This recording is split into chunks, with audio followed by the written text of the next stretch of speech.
कामा क्षेत्र में भारतीय जनता पार्टी की जनाक्रोश यात्रा गांव-गांव में पहुंची है और आज जनाक्रोश यात्रा के गांव-गांव में पहुंचने के बाद कामा कस्बा के प्रसिद्ध लाल दरवाजा पर जनाक्रोश सभा का आयोजन अलवर के सांसद बाबा बालक नाथ के मुख्य वक्ता के रूप में आयोजन किया गया, जहां लाल दरवाजा पर बाबा बालक नाथ जी ने संबोधित करते हुए लोगों को अनेकों बात कही और राज्य सरकार पर जमकर भ्रष्टाचार के आरोप लगाए हैं। आज हमारे साथ बाबा बालकनाथ मौजूद हैं। हम उनसे जानना चाहेंगे कि अगली बार राजस्थान में कौन सी सरकार बनेगी और कांग्रेस सरकार द्वारा किस तरीके से यहाँ भ्रष्टाचार के जो इन्होंने आरोप लगाए हैं वो भ्रष्टाचार किए गए हैं।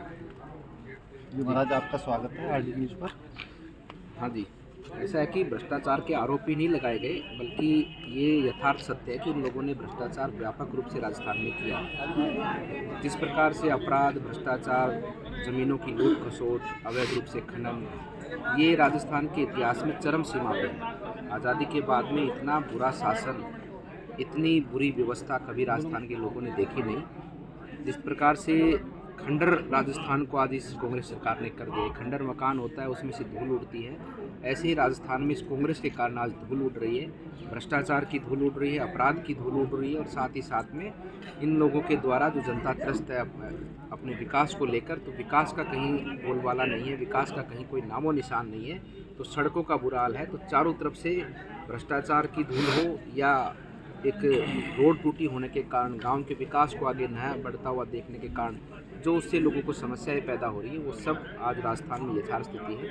हम सब लोगों ने जो भी आरोप इस कांग्रेस सरकार पे लगाए हैं वो यथार्थ हैं और ये सत्य हैं। और ये कांग्रेस सरकार इस 23 की शुरुआत में जो आज पहला दिन है, मैं मानता हूँ कि आने वाले समय पे चुनाव जब होगा राजस्थान में, तो इस कांग्रेस से मुक्त राजस्थान होगा और विकास के पथ पर भारतीय जनता पार्टी के और माननीय प्रधानमंत्री जी के साथ मिलकर राजस्थान आगे बढ़ेगा। राजस्थान में भाजपा की अगली रणनीति किस तरीके से होगी? युवाओं को कितना मौका मिलेगा विधानसभा चुनाव में? देखिए, भारतीय जनता पार्टी जो कार्यकर्ता समर्पित भाव से कार्य करता है और जो व्यक्तिगत स्वार्थ है नहीं, राष्ट्र भाव के हित की भावना से और समाज सेवा के उद्देश्य से इस पार्टी में आता है, पार्टी उसको मौका देती है। हमारे सभी कार्यकर्ताओं की यही भावना है।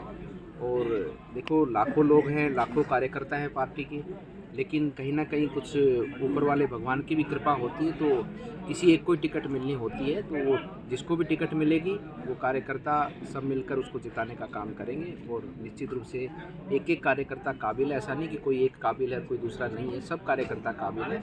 और कार्यकर्ताओं की ये पार्टी है, आम जनता की ये पार्टी है, तो उसी रूप से पार्टी काम करती है। राजस्थान में सीएम फेस कौन होगा इस बार? नहीं, ऐसा कुछ बात नहीं है। राजस्थान में भारतीय जनता पार्टी सक्षम है और भारतीय जनता पार्टी का एक एक कार्यकर्ता, एक एक नेता सक्षम है। और ये फैसला तो माननीय प्रधानमंत्री जी और हमारा केंद्रीय नेतृत्व लेगा। और ऐसी कोई बात नहीं है, क्योंकि आप ही इसी बात का मुद्दा बनाते हैं जानबूझकर, आप ही ये सवाल को रेज करके उठाते हैं। लेकिन पार्टी में ऐसी कोई बात नहीं है। पार्टी जिसको भी मौका देगी, जो भी हैं और जो भी आगे भविष्य में रहेंगे, तो पार्टी उसका निर्णय करती है। जनता भारतीय जनता पार्टी को और भारतीय जनता पार्टी के प्रधानमंत्री जी को और भारतीय जनता पार्टी की जो विचारधारा है, जो काम करने की शैली है, उसको वोट करती है। कांग्रेस नेताओं का आरोप है कि 1 दर्जन मुख्यमंत्री के दावेदार हैं भाजपा में। तो हमारे पास 1 दर्जन है, 1 दर्जन नहीं, हमारे पास तो कई दर्जन मुख्यमंत्री के दावेदार हैं। तुम्हारे पास है क्या? तुम सत्ता के लिए लड़ रहे हो, तुम इतने लोभी, इतने लालची हो चुके हो कि जिन्होंने राजस्थान को लूटने के, बर्बाद होने के कागार पर लाकर छोड़ दिया केवल अपनी कुर्सी बचाने के लिए। तुम लोगों ने राजस्थान को आज 20 साल पीछे धकेल दिया, जो विकास के पथ पर अग्रणी था। आज हर क्षेत्र में राजस्थान का बुरा हाल है, वो तुमको दिख नहीं रहा। तुमको भारतीय जनता पार्टी दिख रही। भारतीय जनता पार्टी में तो एक एक कार्यकर्ता मुख्यमंत्री के काबिल है, ऐसी क्या बात है? क्योंकि हमारा व्यक्ति और हमारा पार्टी का कार्यकर्ता राष्ट्र भावना के साथ में और समर्पित भाव से समाज के लिए कार्य करता है, न कि व्यक्तिगत कार्य करता है। इस बार कामा विधानसभा में किस तरीके से भाजपा के समीकरण होंगे? कामा विधानसभा में आप देखेंगे ऐतिहासिक स्वरूप से रहेगी। इन कांग्रेसियों की कोई सरकार नहीं आने वाली है। इनके मात्र सिर्फ मैं तो इतना कहना चाहूँगा कि क्योंकि ये कांग्रेस का जो 23 है, ये अंतिम वर्ष है, इसका अंतिम यात्रा का समय है। राजस्थान से सदा सदा के लिए कांग्रेस विदा हो जाएगी। केवल मात्र इनके 4 विधायक आएंगे, क्योंकि वो भी आवश्यक है कि अंतिम यात्रा में 4 लोगों की जरूरत पड़ती है। राजस्थान में इस बार भाजपा की कितनी सीट मान के चल रहे हैं? लगभग 175 से प्लस। मैं तो कहता हूँ 4 सीट मुश्किल से कांग्रेस की आएंगी।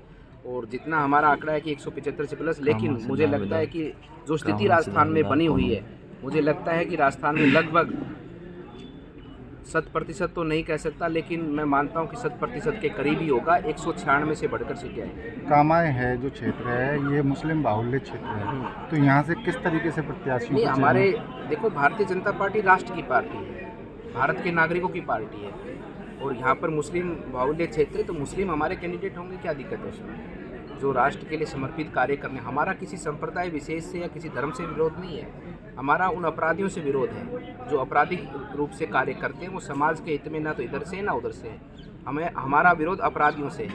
हमने करौली हिंसा का भी आरोप लगाया था, तो कांग्रेस सरकार पे लगाया, क्योंकि ये उसी की करनी है, वही ये लोग करते हैं। कभी मुस्लिम समाज के ने ऐसा कार्य नहीं किया, लेकिन ये कांग्रेस, और कांग्रेस में कुछ भी किसी भी धर्म के लोग हो सकते हैं, वो लोग जो राष्ट्र के प्रति अपनी धारणा को गलत रखते हैं, जो राष्ट्र को तोड़ने का और मोड़ने का काम करते हैं, यहाँ पर शांति व्यवस्था को खंडित करने का काम करते हैं, वो लोग चाहे किसी भी दल से हो, चाहे किसी भी समाज से हो, वो लोग राष्ट्र विरोधी रहेंगे और भारतीय जनता पार्टी सदैव उनका विरोध करेगी। ये थे अलवर सांसद बाबा बालकनाथ, जिन्होंने कहा हमारे साथ भरतपुर सांसद रंजीता कोली भी हैं। हम उनसे भी जानना चाहेंगे कि उनके कामा विधानसभा में किस तरीके से विचार हैं।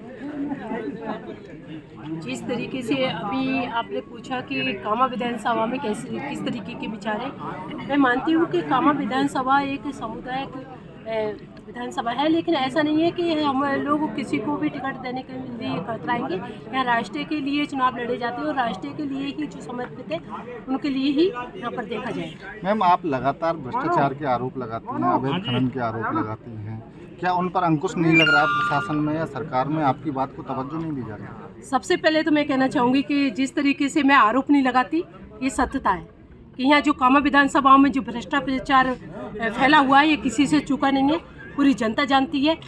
लेकिन अधिकारियों को यहाँ जिस तरीके से दबा करके काम किया जाता है और उनको खरीद लिया जाता है, अधिकारी मिलजुल करके काम करते हैं। और स्पष्ट रूप से अभी मैंने मंच पे भी नाम लिया है, तो अगर वो अधिकारी ऐसा समझ लें कि हमारी ही सरकार आएगी और हमें ही लोगों का चलेगा, तो अभी वो दिन दूर नहीं है कि हमारी सरकार आएगी तब इनको गिन कर नहीं है यहाँ से भगना पड़ेगा। और जो कामा विधानसभा में ये भ्रष्टाचार फैला रखा है वो बंद करना पड़ेगा। क्या अब भी यह कामा क्षेत्र में अवैध खनन और ओवरलोड का संचालन हो रहा है? बिल्कुल, यहाँ पर हम लोग कितना भी अंकुश लगाएं, लेकिन कामा विधानसभाओं में जो अवैध खनन हो रहा है उस पर अंकुश नहीं लग सकता, क्योंकि अधिकारी और प्रशासन मिलकर के काम कर रहे हैं और जनता यहाँ पर त्रस्त है। और यहाँ पर ऑल रोड बुरी तरीके से चल रहा है, क्योंकि उनको नहीं पता कि यहाँ पर कितने परिवारों के घर खराब हुए हैं, लेकिन फिर भी यहाँ पर अवैध खनन नहीं रुक रहा, क्योंकि उनको सिर्फ ये लग रहा है जितना हो सकता है यहाँ पर दोनों हाथों से लूट लो, पीछे हमको आना नहीं। क्या ओवरलोड संचालन में पुलिस प्रशासन की मिलीभगत भी है? बिल्कुल, ओवल रोड कवर तो हो गई। मैं पुलिस प्रशासन, मैंने अभी कहा है कि अधिकारी और नेता यहाँ पर मिलकर के, मंत्री यहाँ मिलकर के काम कर रहे हैं, तो यहाँ अवैध खनन नहीं होगा। लेकिन जनता भी यहाँ जागरूक है, जवाब देने के लिए जनता खड़ी है। धन्यवाद। ये थी भरतपुर सांसद रंजीता कोली, जिन्होंने स्पष्ट तौर पर कहा है कि क्षेत्र में खुलेआम भ्रष्टाचार हो रहा है, ओवरलोड का संचालन हो रहा है, अवैध खनन किया जा रहा है।